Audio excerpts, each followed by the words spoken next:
Ishte punësuarit në lindjen e mesme si staf civil që kanë shërbyer në bazat amerikane gjatë luftërave në Irak dhe Afganistan, mesditën e së premtës protestuan para drejtorisë të ardhurave publike në Kumanov.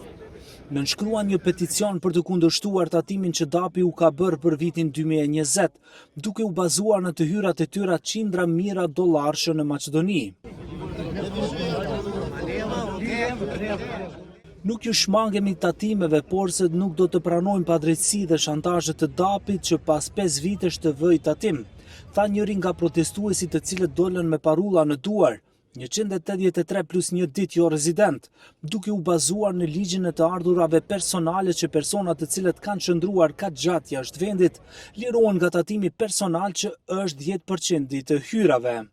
Значи изминатите 23-4 години, како што проектите започнаа во Ирак и Афганистан, зборувам само за Куманово, мислам дека бројката е од 20 до 25.000 луѓе. Моментална бројка, сега што се опфатени, се 3-4.000, може и повеќе, не знаеме точно колку. Значи тоа се луѓе што се опфатени од 2020 па наваму.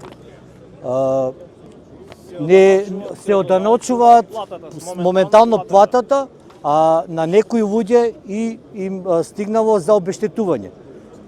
Кога однесеш документи за обештетување, тие ги разгледуваат и уште се во процес, така да и тоа може да биде и проблем. Njëri nga protestuesit tha se po tatohen dyfisht, pasi sipas tyre, kompani që i kanë punësuar vetëm se ju kanë dalur nga pagat parat për tatim në shtetet ku kanë punuar. Por që pagat e hyra rregullisht në bankat e Maqedonisë dhe dëmshpërblimet që kanë marrë pastaj, mbi 200 deri në 500.000 dollar, janë tatuar nga drejtoria e të ardhurave publike në Maqedoni. Доказите што ги донасаме е пасошот кој има печати од сите држави каде сме влегле и каде сме излегле. Пасошот има виза, уредна. Значи што пишува тука?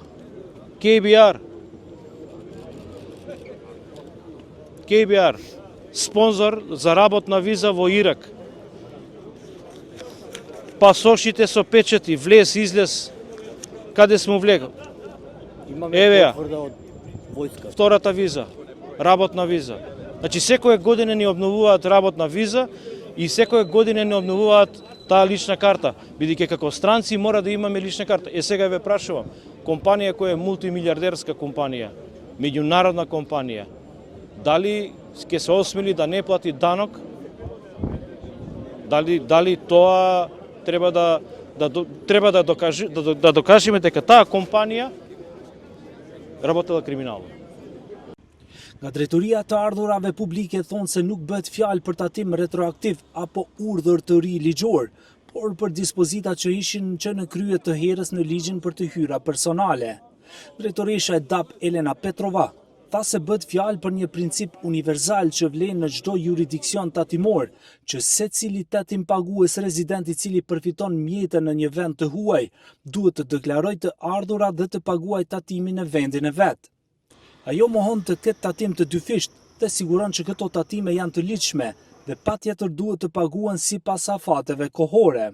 Македонски даночни резиденти овде треба да го пријават и оданочат целокупниот свој доход остварен во земјата и во странство. Значи, да повторам, не се работи за ретроактивна примена на законите. Во однос на платениот данок во странство. Значи, и нашиот закон за данок на личен доход и меѓународните договори со кои што се склучени со одредени земји, значи не со сите, туку со одредени даночни юрисдикции, заштитуваат да не дојде до двојно оданочување, односно данокот за еден ист доход да се плати двојно во двете земји.